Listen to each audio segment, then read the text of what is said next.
नमस्कार मेरे प्यारे मित्रों, मेरे चैनल पर आपका स्वागत है।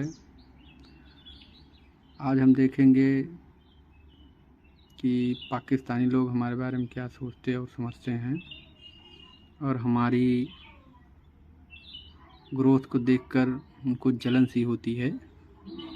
तो आज इनका एक चैनल है रियल एंटरटेनमेंट टीवी, उसमें हम चलिए देखते हैं लोग हमारे बारे में क्या सोचते हैं। चलिए शुरू करते हैं।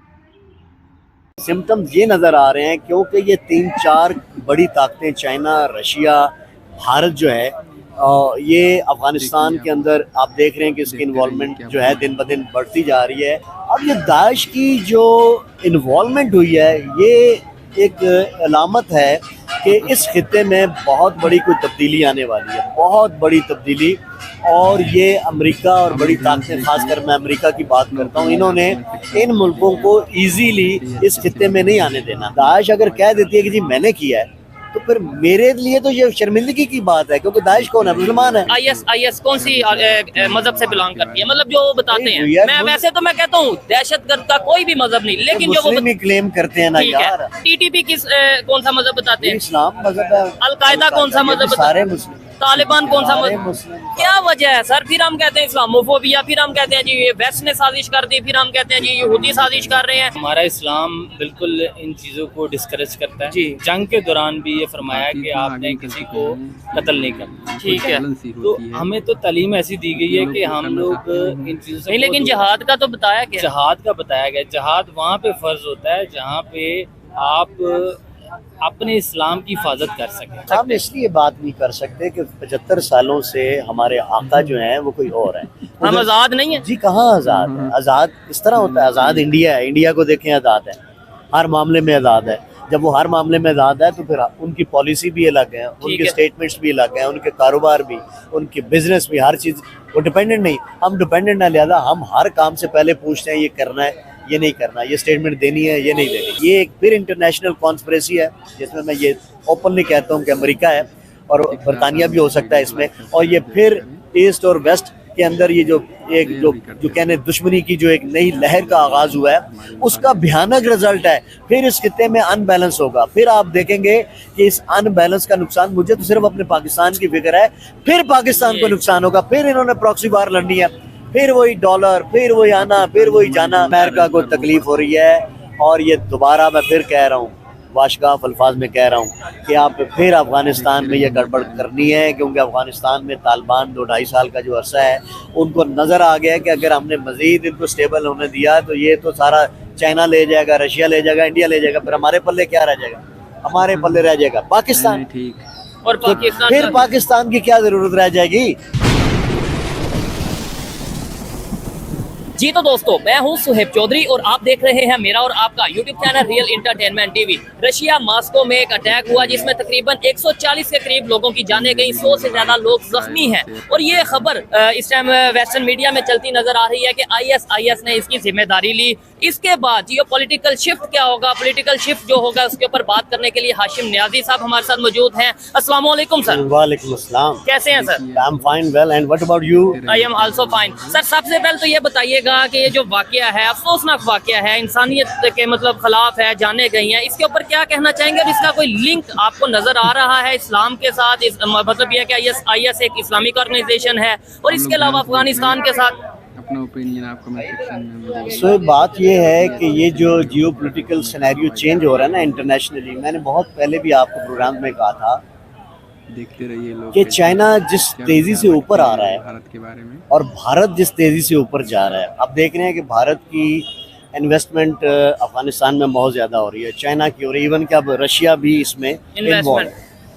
गेम वही पुरानी है जो 75 सालों से चली आ रही है, ये नई गेम नहीं है, 75 सालों से यही चली आ रही है। दुनिया में जो सुपर पावर्स है ना, आपको पता है कि रशिया के टूटने के बाद सुपर पावर एक बन गया है, वो है अमेरिका। अमेरिका के इस वक्त 50 मुल्कों में अड्डे हैं, आप जानते हैं, पाकिस्तान भी उसमें और पाकिस्तान भी उसमें एक है। और पाकिस्तान पर अमेरिका की, बरतानिया की बहुत ज़्यादा तवज्जो, कंसंट्रेशन है। ये पाकिस्तान को किसी भी सूरत अपने क्लचेस से, हाथों से नहीं निकलने देंगे। लेकिन इस अटैक का पाकिस्तान से क्या लिंक है? मैं वही आगे बात बता रहा हूँ। अब रशिया के अंदर मॉस्को में जो क्लब में अटैक किया ISIS जो है दैश जिसे आप बोलते हैं जी, इस क्या सिम्टम नज़र आ रहे हैं? सिम्टम्स ये नज़र आ रहे हैं क्योंकि ये 3-4 बड़ी ताकतें चाइना, रशिया, भारत जो है ये अफगानिस्तान के अंदर आप देख रहे हैं कि इसकी इन्वॉल्वमेंट जो है दिन ब दिन बढ़ती जा रही है और आने वाले वक्तों में इनका ट्रायंगल बन रहा है। इतनी बड़ी इन्वेस्टमेंट का मतलब ये है कि जो अफगानिस्तान है ये इनके हाथों में चला जाए। किनके हाथों में? चाइना, इंडिया और प्यूटन के हाथों में, जो उसका रशिया। अब ये दाइश की जो इन्वॉल्वमेंट हुई है ये एक अलामत है कि इस खित्ते में बहुत बड़ी कोई तब्दीली आने वाली है, बहुत बड़ी तब्दीली।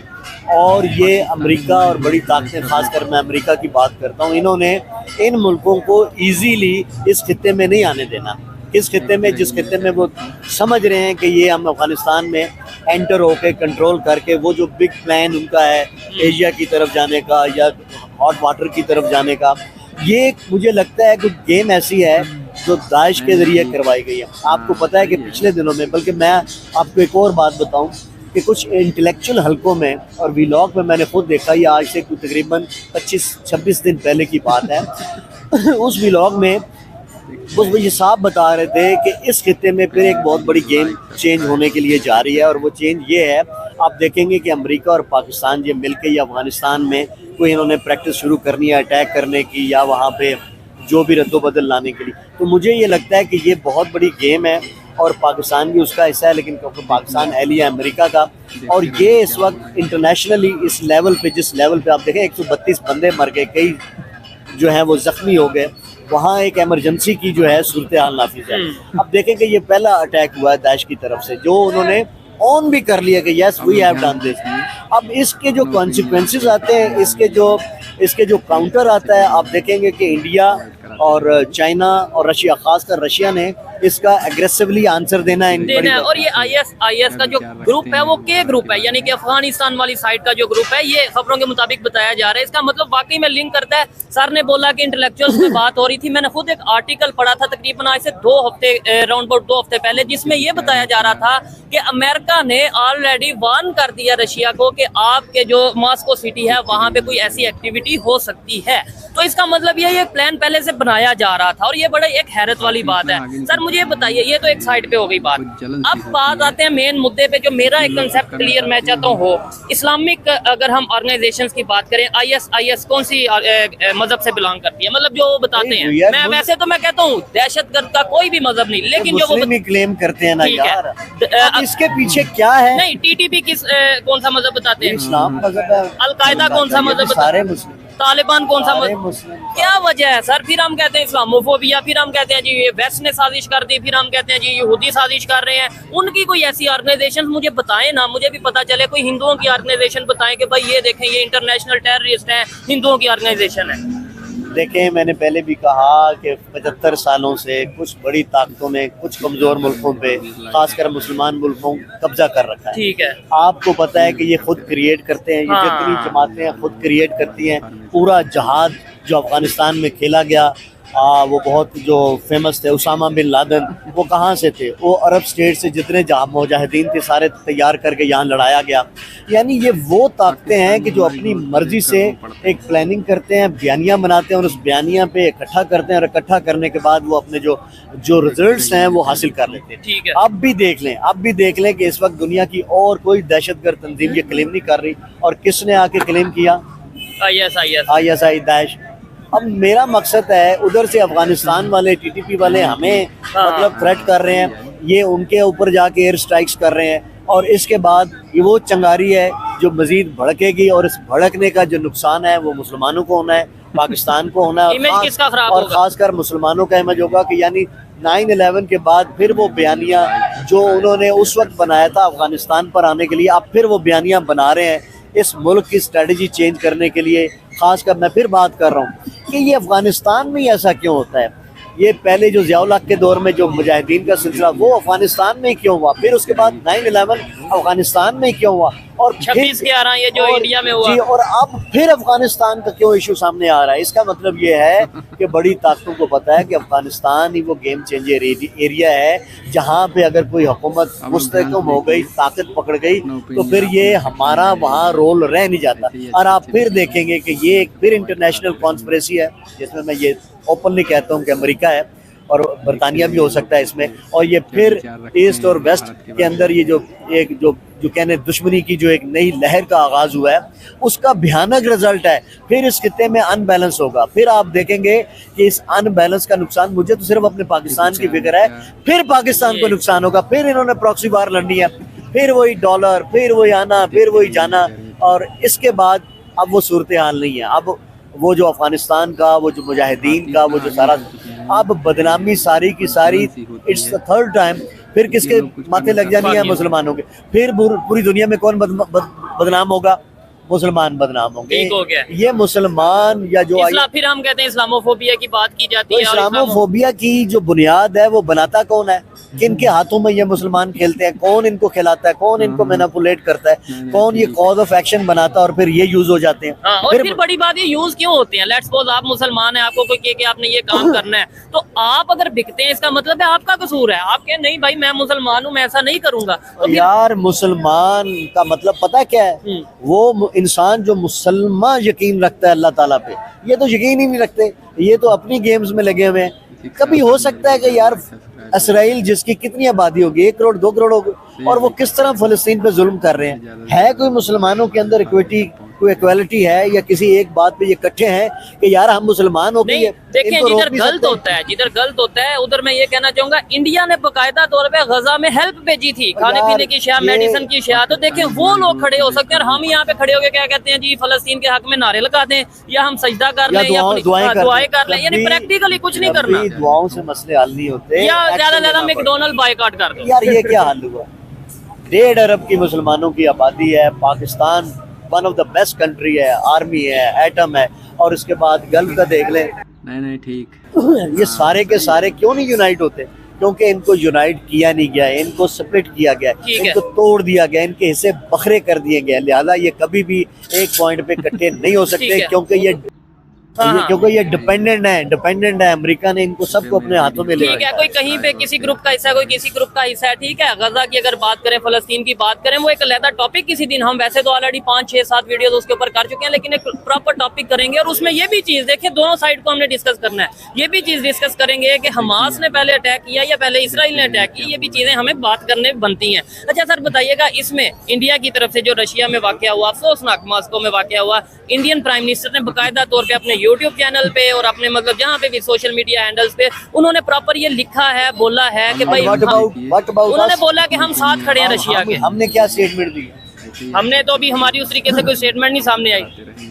क्या रीजन है? क्यों नहीं आई? देखते रहिए लोग। The answer is simple। जो डिपेंडेंट होते हैं ना, वो दूसरों के हुक्म के ताबे होते हैं। उधर से कोई इंस्ट्रक्शन आएगी तो ये फिर बात करेंगे, अदरवाइज खामोश।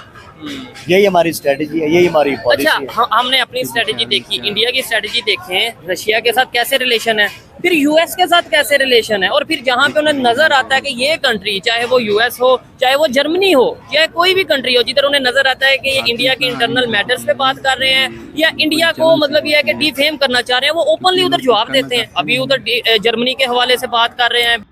ये सारे बात करेंगे, लेकिन हम बात नहीं करेंगे। नहीं, हम क्यों नहीं कर सकते? हम इसलिए बात नहीं कर सकते कि 75 सालों से हमारे आका जो हैं वो कोई और है। हम आजाद नहीं है जी, कहाँ आजाद है? आजाद इस तरह होता है, आजाद इंडिया है। इंडिया को देखें, आजाद है, हर मामले में आजाद है। जब वो हर मामले में आजाद है तो फिर उनकी पॉलिसी भी अलग है, उनके स्टेटमेंट्स भी अलग हैं, उनके कारोबार भी, उनके बिजनेस भी, हर चीज। वो डिपेंडेंट नहीं, हम डिपेंडेंट ना, लिहाजा हम हर काम से पहले पूछते हैं ये करना है, ये नहीं करना, ये स्टेटमेंट देनी है, ये नहीं देनी। अब अगर पाकिस्तान या अमेरिका इसमें इन्वॉल्व होता है, अब किसी ना किसी को तो दाइश ने यूज किया है इस मसले के लिए, और बदनामी किसकी हो गई? आपकी और मेरी हो गई। किसकी हो गई? मुसलमान। आगे मुसलमानों ने थोड़ा अजाब झेला यार अफगानिस्तान की जंग में, 9/11 में, आज तक हम उसको भुगत रहे हैं। अब एक नया के प्रोग्राम तैयार हो गया, वेयर वी विल गो। और हमारे पास दाश की इस एक्टिविटीज का जवाब क्या है? पाकिस्तानी हमारी ग्रोथ अच्छा, फिर हमें यूनिटी किधर नजर आ रही है? यूनिटी नहीं है, किसी के पास जवाब है कि दाश ने क्यों। दाश अगर कह देती है कि जी मैंने किया है, तो फिर मेरे लिए तो ये शर्मिंदगी की बात है, क्योंकि दाश कौन है? मुसलमान है। और अगर मुसलमान ये बात करता है तो फिर इसका मतलब है अगले 10 सालों तक फिर वो जो स्टिग्मा हमारे ऊपर लगा हुआ है बदनामी का, दहशतगर्दी का, फेस करना पड़ेगा। हम फिर उस ऑर्बिट में आ गए सर। और फिर वही ऑर्बिट आ गया हमारे। जो जियो पॉलिटिक्स को थोड़ा डिस्कस करते हैं, जो ये इंटरनेशनल अफेयर्स को देखते हैं, उन्हें ये चीज का आइडिया होगा कि जब फलस्तीन और इसराइल का ये जो कंफ्लिक्ट चल रहा है, इसमें रशिया ने कई जगह पे फलस्तीन को सपोर्ट किया है, चाहे वो डायरेक्टली सपोर्ट किया हो या इनडायरेक्टली किसी सोर्स के थ्रू सपोर्ट किया हो, लेकिन रशिया ने फलस्तीन को सपोर्ट किया है। फिर एक साइड पे हम कहते हैं फलस्तीन पे मुसलमानों पे जुल्म हो रहा है, और दूसरी साइड पे वो लोग जो फलस्तीन को सपोर्ट कर रहे हैं उनके ऊपर मुसलमानी अटैक कर रहे हैं। मतलब ये तो देखें मेरी बात, इस अटैक से तकवीयत किसको मिली? इस अटैक से मैं तो कहूँगा इंसानों को। नहीं, इस अटैक से तकवीयत किसको मिल गई? वो जो इसराइल वाले कर रहे हैं, बर्बरिया जुल्म कर रहे हैं, उनको तकवीत मिल गई। तो देखिए ये मुसलमान क्या कर रहा है। हमारी तरफ बाद में आइए, पहले ये देखिए।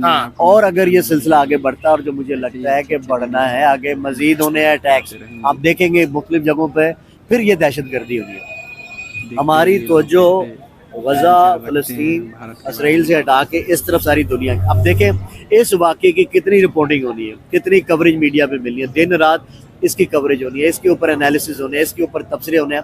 और कई ग्रुप्स, कई लोग ऐसे होंगे ऑल ओवर द वर्ल्ड दुनिया में जो इस मौके को हाथ से नहीं गंवाना चाहेंगे। वो इसके ऊपर सियासत भी करेंगे, मुसलमानों को मजीद गंदा भी करेंगे, डिफेम भी करेंगे। वो दहशतगर्दी का जो स्टिग्मा हमारे मुसलमानों पर है, और ये दोबारा बड़ा प्रोमिनेंट होकर फिर हमारे माथों पे ये चमकेगा। ठीक है सर, आपने स्टार्ट इधर से किया कि भाई अफगानिस्तान में काफी हद तक इन्वेस्टमेंट कह लें, इन्वॉल्वमेंट कह लें, या रिलेशन बेहतर कह लें कि भाई रशिया, चाइना और इंडिया अफगानिस्तान के साथ अपने रिलेशन। मेरी ऑब्जर्वेशन तो यही है। क्या क्या कर रहे हैं, जरा एलैबोरेट करें। मतलब इंडिया का कर रहे हैं, रशिया का कर रहा है, चाइना। मेरी बात सुने, आप मुझे बताएं 3 अरब डॉलर की वो क्यों इन्वेस्टमेंट कर रहा है, और कितने प्रोजेक्ट्स उन्होंने किया है। वहाँ पे डैम भी बन रहे हैं, सारा कुछ बन रहा है। और उसके बाद चाइना भी आ रहा है, चाइना अपने इंटरेस्ट के लिए आ रहा है। चाइना तो सुना है ऑयल निकाल रहा है। रशिया का भी इंटरेस्ट पैदा हो गया। तो ये रशिया का, चाइना का, इंडिया का इंटरेस्ट अमेरिका बहादुर से बर्दाश्त होगा? कभी भी नहीं होगा, क्योंकि उसके पास अब ऑप्शन कोई नहीं है। वो मतलब कोई टेक्निकल तरीके से, कोई ऐसी लीगल तरीके से हर्डल तो क्रिएट कर नहीं सकता।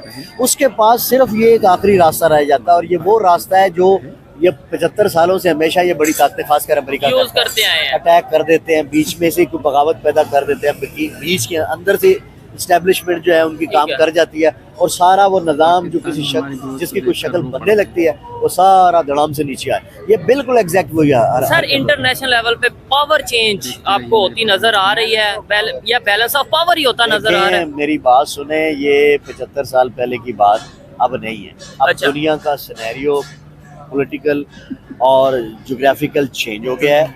अब चाइना, अब इंडिया और अब रशिया। आप क्या समझते हैं कि वो हाथ पे हाथ रख के खामोश रह जाएंगे? उनको इंटरनल बातों का पता नहीं है?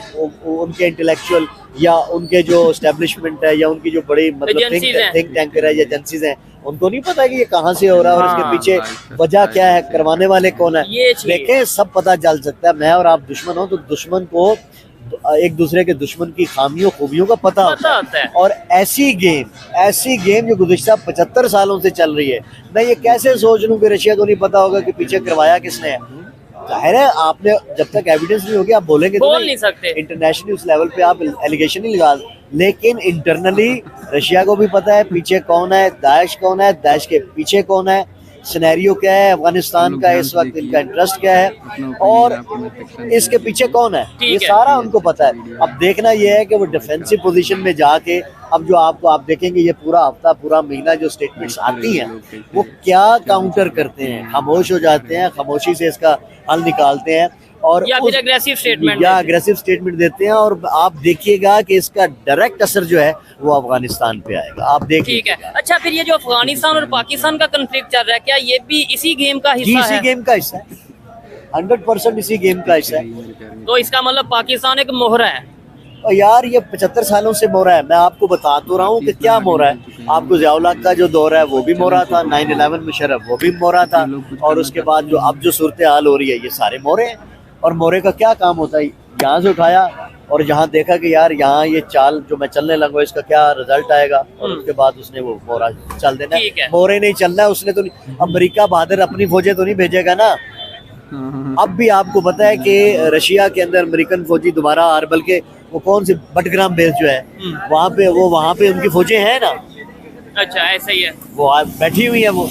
अच्छा आपने पाकिस्तान का रोल भी बताया, अफगानिस्तान के अंदर भी जो एक्टिविटीज हो रही हैं और जो ग्रुप भी है, जो पावर्स भी अफगानिस्तान के अंदर मौजूद हैं, उनके ऊपर भी बात की। ये सारे वाकये में या सारी गेम कह लें इसे सादा अल्फाज में, सारी गेम में इंडिया का क्या रोल देख रहे हैं? क्या उन्होंने बड़ी अच्छे तरीके से अपनी पॉलिसीज को बेहतर करके अपने आप को ना सिर्फ साइड पे रखा है बल्कि सबके साथ रिलेशन भी? मैं क्या कहें, इस वक्त मुद्दा किस पे है? मुसलमानों पे। अच्छा, इंडिया पे तो कोई मुद्दा नहीं आ रहा है। इंडिया का कोई इल्जाम नहीं, इंडिया ने तो नहीं जाके वहाँ पे कोई ऐसा किसी मुल्क में जाके ये हरकतें करती हैं। इंडिया को तो ज्यादा से ज्यादा पाकिस्तान और इंडिया ये बॉर्डर पे इनके कोई ना कोई चीजें चलती रहती हैं। इंडिया तो मैं आपको पहले दिन से कह रहा हूँ कि वो इंडिया बड़ा समझदार है। इंडिया की जो थिंक टैंकर हैं बड़े इंटेलेक्चुअल हैं, इंटेलिजेंट हैं, कंसिस्टेंटली एक बात सोचते हैं, वो बात सोचते हैं जिसमें उनके मुल्क का बेनिफिट होता है और लॉन्ग टर्म पॉलिसी है। और आप देख लेंगे इसमें वो बड़े खामोश तमाशाई नहीं, उसमें उन्होंने ये बोला है कि भाई हम रशिया के साथ खड़े हैं। उनके प्राइम मिनिस्टर ने प्रॉपर बोला है। और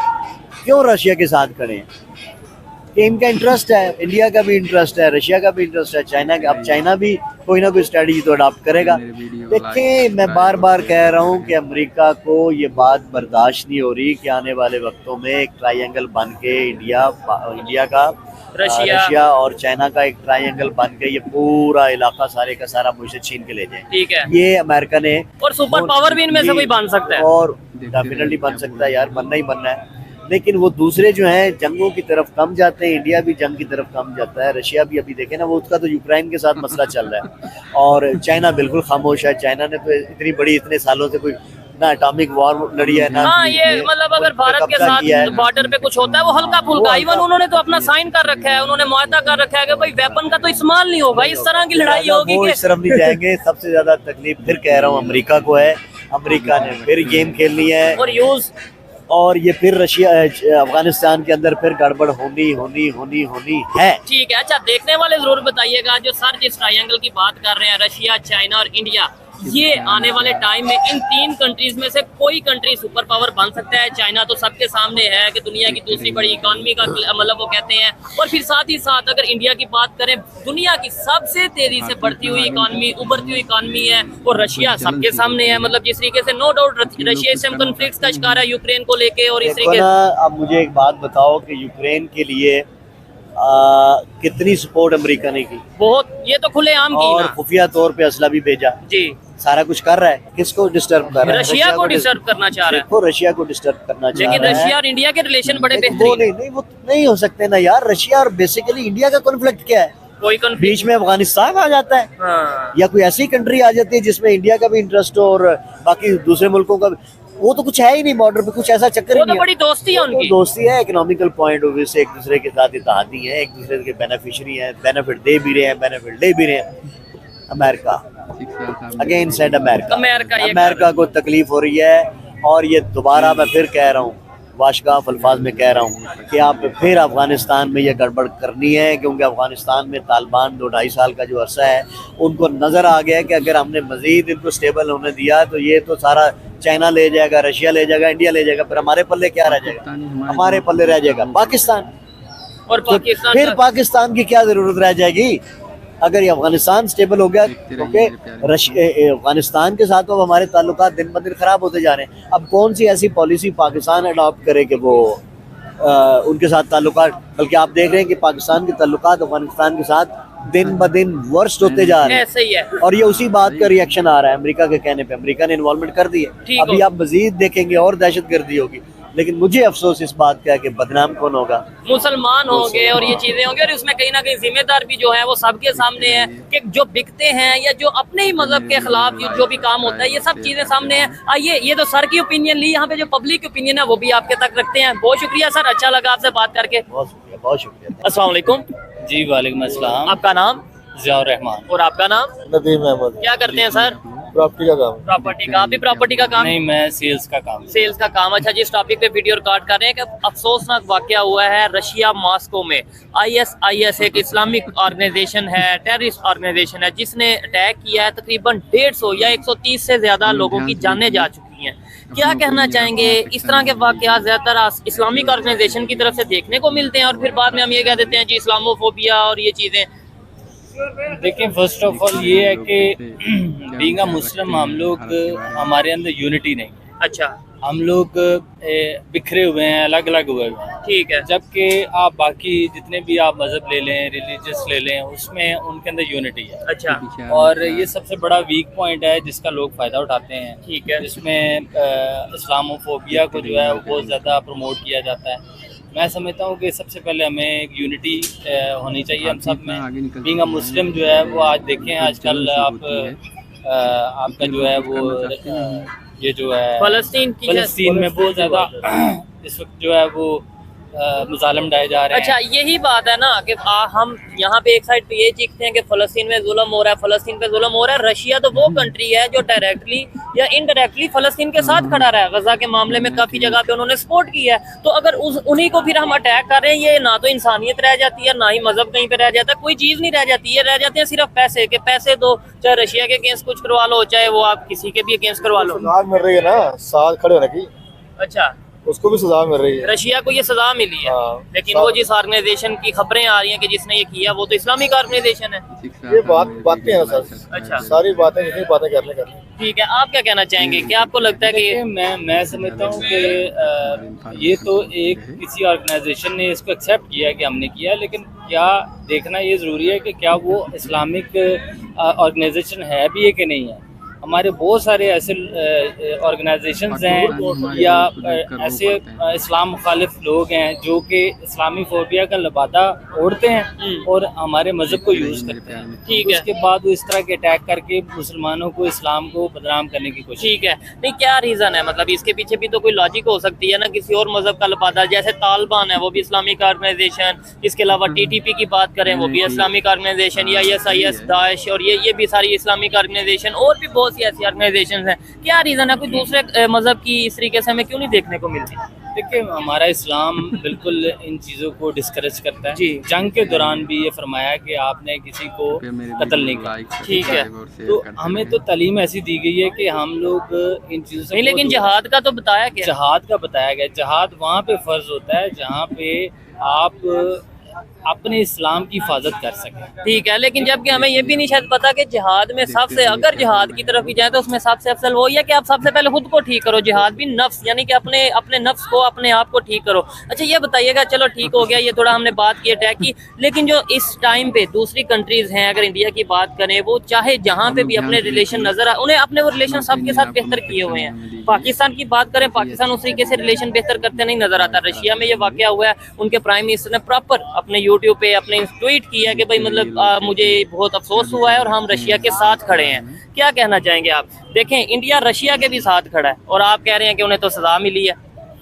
देखिए, बेसिकली हम लोग अपने मामलात में इतने उलझे हुए हैं हाँ, कि हम लोग इंटरनेशनल लेवल पे इन चीज़ों को फोकस ही नहीं कर पाते। ये चीज़ है, इससे मैं एग्री करता हूँ। ठीक है, उसकी रीज़न ये है कि हाँ, हर बंदा अपने मुफाद और अपनी कुर्सी के लिए जो है वो सियासत में आता है। आप किसी भी इदारे को ले लें, वहाँ पे करप्शन है। ठीक है। आप पाकिस्तान में देख लें, अदर कंट्रीज़ में जब रमज़ान आता है तो हाँ। लोग जो है वो अपनी प्राइसेस नीचे ले आते हैं, डिस्काउंट्स देते हैं, मुख्तलिफ स्कीम्स देते हैं। लेकिन हम नाम के मुसलमान हैं और जो कि हम लोग अपनी हर प्राइस को ऊपर की तरफ लेके जाते हैं, बजाय कि बेनिफिट दें। हम चाहते हैं कि हम जो है वो रमज़ान के महीने में पूरे साल का प्रॉफिट कमा लें। ये चीज़ और ये चीज़ें जो है वो इस्लाम में इन चीज़ों से मना किया गया। ठीक हो गया, लेकिन हम खुद वो जो कुछ कर रहे हैं वो हमें शायद नजर नहीं आता। लेकिन हम कहते हैं कि पूरी दुनिया में अगर कोई मजहब हो तो वो इस्लाम हो, हमारा जो है वो बात मानी जाए। लेकिन फिर उसके ऊपर हम करते क्या नजर आ रहे हैं? सर, बेहतरी आएगी? आपका बर्गर तो आ गया, बर्गर आ गया, बेहतरी आएगी या नहीं? बेहतरी नहीं आ सकती, नहीं आ सकती, कोई उम्मीद नहीं है। सबको अपनी पड़ी है, अवाम की नहीं है। ठीक हो गया। तो इमेज ऐसे तो पाकिस्तान का या इस्लाम का, पाकिस्तान सिर्फ ना बस ये अब सोच नहीं सकते कि जो हालात चल रहे हैं कि खाना पीना भी बड़ी मुश्किल से हो रहा है। ये चीज है। चले जी, सबसे ज्यादा अवाम को अगर रिलीफ देना ना उन्होंने, तो ये जो बिलों में दें ताकि अवाम, लेकिन वो तो बिल जो है वो बढ़ने वाले हैं। ये मैं अपने कह दिया कि मैं आपको एक चीज बताता हूँ कि हम लोग जब तक अवाम रहेंगे तब तक हमारे साथ ऐसा होता रहेगा। जब हम एक कौम बनेंगे तो फिर डेफिनेटली चेंज आएगा। बिल्कुल, अल्लाह के घर में नाउमीद नहीं होना चाहिए। एग्जैक्टली, हमें अपने आप को खुद ठीक करने की जरूरत है। बिल्कुल, सबसे पहले हम खुद ठीक होंगे, फिर हम दूसरों को ठीक करने की जरूरत है। बिल्कुल ऐसे ही है। मैं इस चीज से एग्री करता हूँ कि सबसे पहले मुझे अपने आप को ठीक करना है, फिर अपने इर्द गिर्द को, फिर अपने कंट्री को, और फिर उसके बाद हम किसी दूसरे कंट्री की बात करें, बेहतरी की बात करें, तो वो ज्यादा फिर शायद सूट करता है।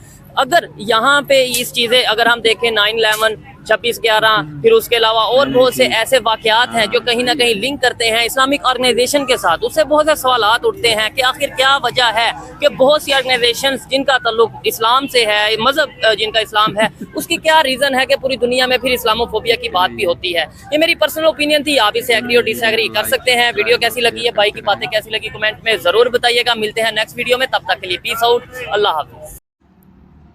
तो मेरे प्यारे मित्रों, आपने वीडियो को देखा और एंजॉय भी किया, तो आप लोग खुद ही देख लिए कि पाकिस्तान के लोग भारत से कितनी जलन रखते हैं। इसी के साथ वीडियो का सेशन बहुत बड़ा हो रहा है, इसलिए जो है हम वीडियो को समाप्त करते हैं। जय हिंद मेरे प्यारे मित्रों, जय भारत मेरे प्यारे मित्रों।